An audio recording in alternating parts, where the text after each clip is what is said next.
আসসালামু আলাইকুম রহমতুল্লাহি ওবরকাতুহু। সম্মানিত দর্শক, আমাদের নতুন প্রধানমন্ত্রী, তাকে নিয়ে মানুষ ক্রমশ বিস্ময়াভূত হচ্ছে। একদল খুব আশ্চর্য হচ্ছেন, আরেক দল ব্যথিত হচ্ছেন। একদল আবেগে কেঁদে দিচ্ছেন, আরেক দল মুখ টিপে টিপে হাসছেন। এবং তিনি প্রায় প্রতি সপ্তাহে, অনেক সময় প্রতিদিন, কখনো কখনো সপ্তাহে এবং কখনো কখনো প্রতিদিন এমন কিছু করছেন যা বিএনপির মিডিয়া সেল অত্যন্ত তাৎপর্যপূর্ণভাবে গুরুত্ব সহকারে প্রকাশ করছে। দেশের পত্রপত্রিকাগুলো সেগুলো আবার তিনি যে কাজগুলো করছেন সেগুলো বেশ ব্যাপকভাবে প্রচারণা চালাচ্ছে এবং দেখানোর চেষ্টা করা হচ্ছে সরকারের পক্ষ থেকে যে বাংলাদেশে একজন প্রধানমন্ত্রী এসছেন যিনি প্রাচীন জামানাতে হজরত উমর বা শাহ হারুন আর রশিদ কিংবা ধরুন অন্যান্য যারা আছেন এই পর্যায়ের, তাদের মধ্যে যে মানবিক গুণাবলী ছিল ঠিক ওইরকম গুণাবলীর অধিকারী একজন রাষ্ট্রনায়ক। তারপর আরেক দল বলার চেষ্টা করছে যে তিনি ব্যক্তিগত জীবনে মানবিক, বিনয়ী, ভদ্র, কালচার্ড যেটাকে বলা হয়, সাহিত্য এবং সংস্কৃতি প্রেমী। আবার আরেক গ্রুপ বলার চেষ্টা করছে যে তিনি অত্যন্ত দায়িত্ববান, ফ্যামিলি লাভার, পরিবারের প্রতি তার অশেষ দায়িত্ব এবং কর্তব্য। তিনি তার স্ত্রীকে এতটা ভালোবাসেন, এই ভালোবাসার সঙ্গে কেবলই মাত্র সম্রাট শাহজাহানের যে প্রিয়তমা স্ত্রী তাজমহল তৈরি করা হয়েছিল যার জন্যে, সম্রাট শাহজাহানের স্ত্রী মমতাজ মহল, কিংবা সম্রাট জাহাঙ্গীর তার স্ত্রী নূরজাহানকে যেভাবে ভালোবাসতেন, আমাদের প্রধানমন্ত্রীও তার স্ত্রীকে ওভাবেই ভালোবাসেন, টেক কেয়ার করেন। তার মাথায় ছাতি তুলে ধরেন, প্লেন থেকে নামানোর সময় তার হাত তিনি চেপে ধরেন যেন তিনি না পড়ে যান। তার কন্যা সন্তান, তাকে তিনি ভালোবাসেন, তার আবদার রক্ষা করেন। একজন দায়িত্ববান পুরুষ হিসেবে, পিতা হিসেবে তার এই যে একমাত্র কন্যা, তার প্রতি তার যে দায়িত্ব কর্তব্য তিনি পরিপূর্ণভাবে পালন করেন। এ কন্যা কি খাবেন, কি পোশাক পরবেন, তারপর কি বই পড়বেন, কন্যার সিনেমা দেখতে হবে, কন্যা যে ক্লাসিক যে আমাদের সংস্কৃতি, নাট্যমঞ্চে নাটক, সে নাট্যমঞ্চে গিয়ে কন্যা নাটক দেখবে। এইভাবেই তাকে তিনি আবহমান বাংলার একটা আদর্শ দিয়ে তিনি তার সন্তানকে মানুষ করছেন, যে সন্তান দেশের ৬৪ জেলা নয়, দেশের ৫০০টি যে উপজেলা আছে সে উপজেলার নাম আমি তো বলতে পারবো না, কিন্তু জামিয়া রহমান বলতে পারবেন। এবং এটা পারিবারিক শিক্ষা জনাব তারেক রহমান সাহেব তার সন্তানকে ওভাবে গড়ে তুলেছেন যেন তার অবর্তমানে বা ভবিষ্যতে তিনি এদেশের নেতৃত্ব দিতে পারেন, নেতৃত্বটিকে তিনি ধরতে পারেন।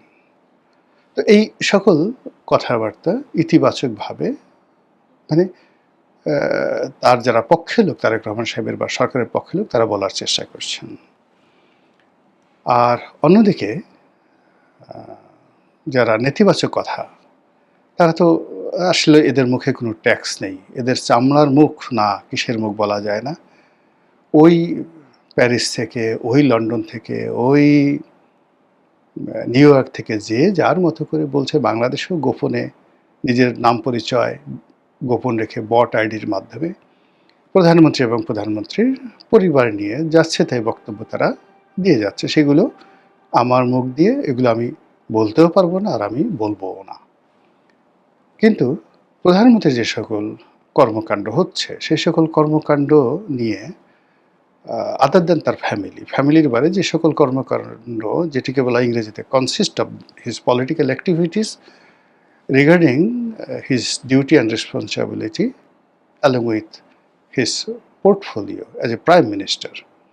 ইংরেজিতে একটু বললাম, অর্থাৎ একজন প্রধানমন্ত্রীর রূপে তার যে পদ পদবি রয়েছে, এটার যে মর্যাদা, এটার আহ, যে কর্মপরিধি, এটার যে প্রোটোকল, সেই প্রোটোকল অনুযায়ী তিনি যে কর্মকাণ্ডগুলো করেছেন সেটাগুলো সঠিক হচ্ছে কিনা, এই বিষয়গুলো নিয়ে একজন নাগরিক হিসেবে আপনার আমার সবারই আসলে কথা বলা উচিত। ভালো হলে ভালো বলা উচিত, মন্দ হলে খুব মাইল্ডভাবে যেন তিনি কষ্ট না পান, সেইভাবে সমালোচনা করা উচিত যেন তিনি শুধরে নিতে পারেন। এর কারণ হলো, যেভাবেই হোক তাকে ফ্রাস্ট্রেটেড করা যাবে না।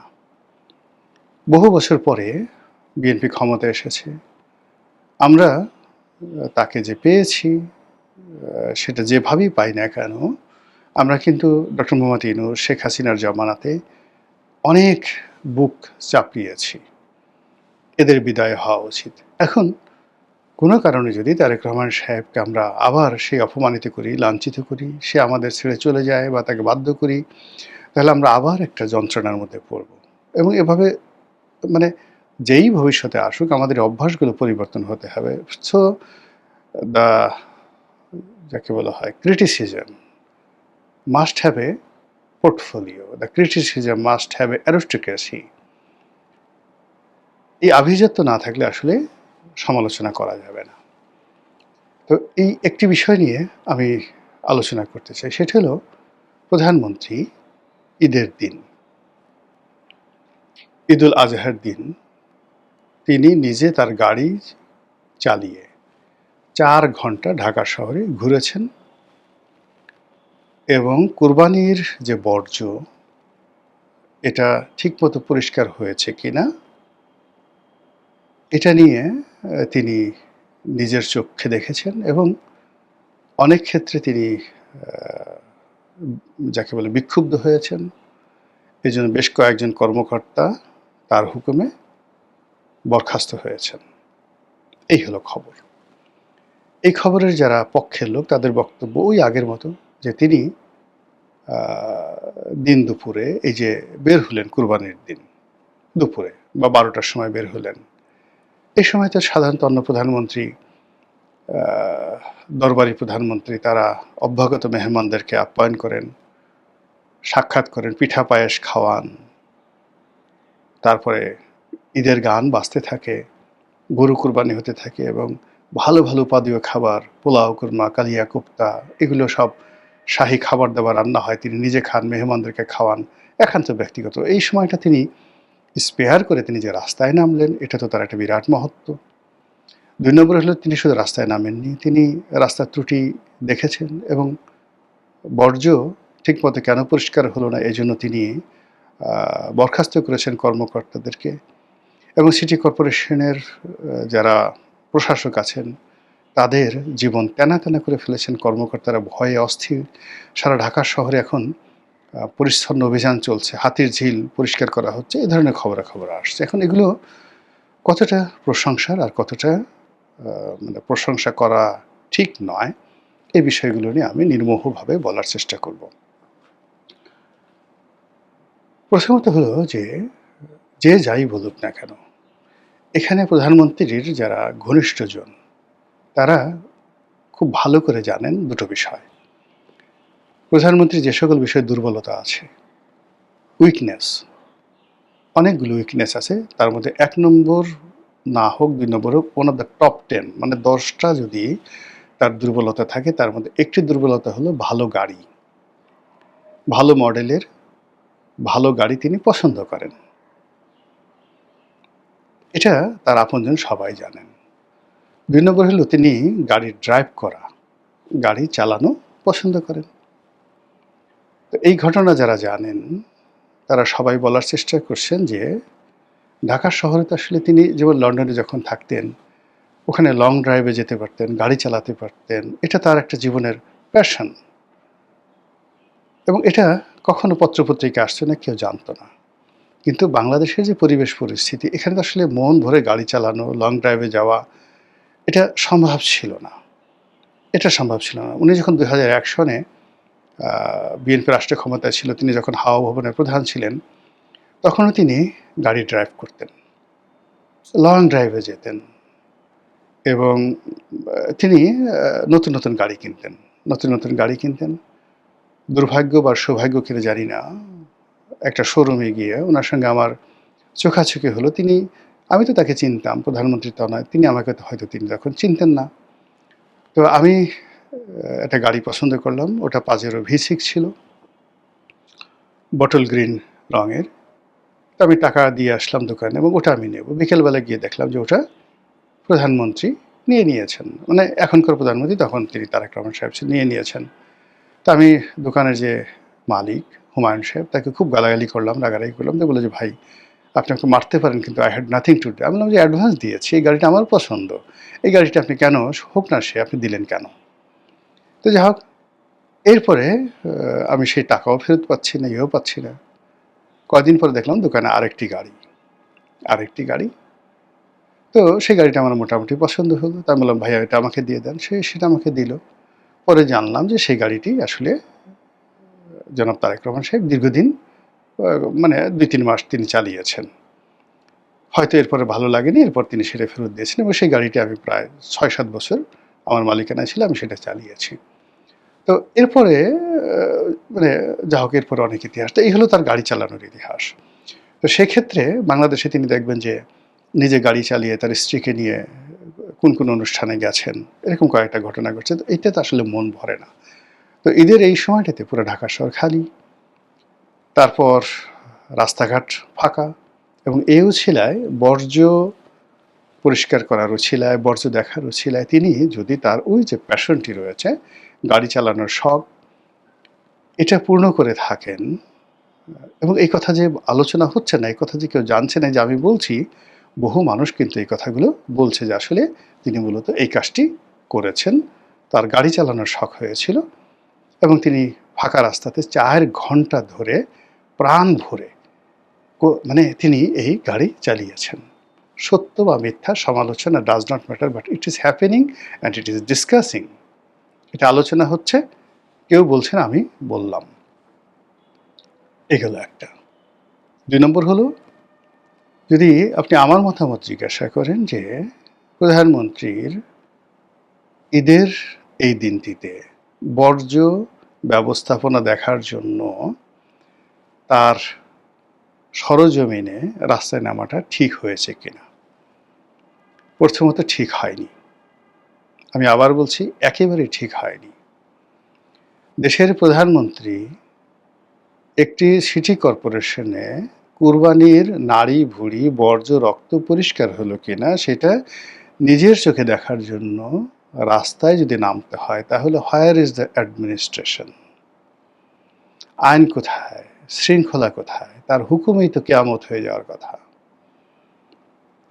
তার গোয়েন্দা বাহিনী আছে।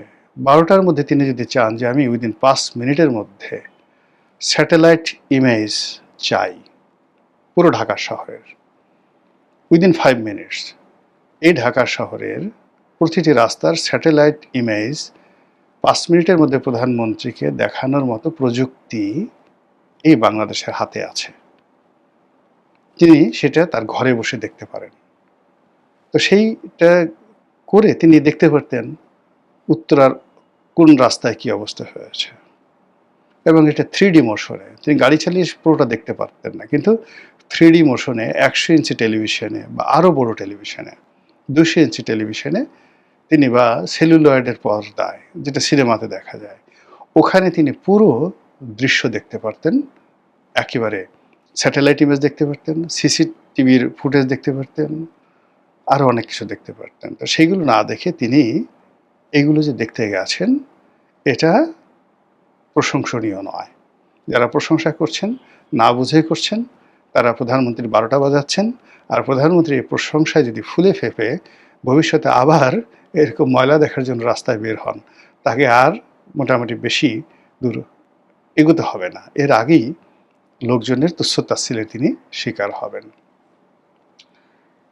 ১৮ কোটি দেশের মানুষ, যেখানে ৯,৩০,০০,০০০ টাকা খরচ করে আমরা একটা বাজেট তৈরি করছি, সেই বাজেটের প্রধান ব্যক্তি উজিরে আজম, যিনি তার আচরণ, তার ড্রেস কোড, তার পোশাক, তার ব্যক্তিত্ব, তার হুকুম দেওয়ার ক্ষমতা, তার যাকে বলা হয় চেইন অফ কমান্ড, এটা হতে হবে অনন্য, একেবারে সম্পূর্ণ ব্যতিক্রমী।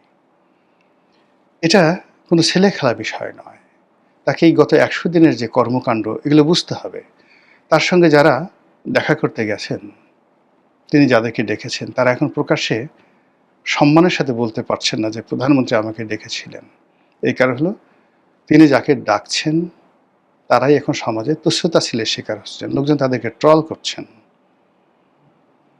যাদের ছবি প্রকাশিত হয়েছে, যেমন আব্দুল্লাহ আবু সাঈদ, তাদের ছবি প্রকাশ হয়েছে, আব্দুল্লাহ আবু সাঈদের জীবন হারাম হয়ে গেছে।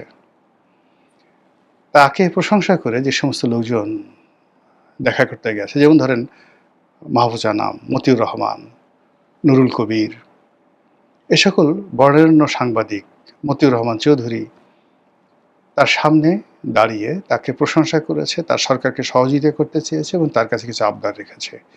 এই মানুষগুলো এখন এতটা ট্রলের শিকার হচ্ছে যে ফারজানা রূপা, মোজাম্মেল বাবু, এদের যে একটা অবস্থা ছিল, তাদের চেয়েও এই বড় বড় মানুষগুলোকে মানুষজন ট্রল করতে করতে নিচে নামিয়ে এনেছে। ছি ছি ছি ছি। লোকজন বলছে, এই ছিল তোদের মনে?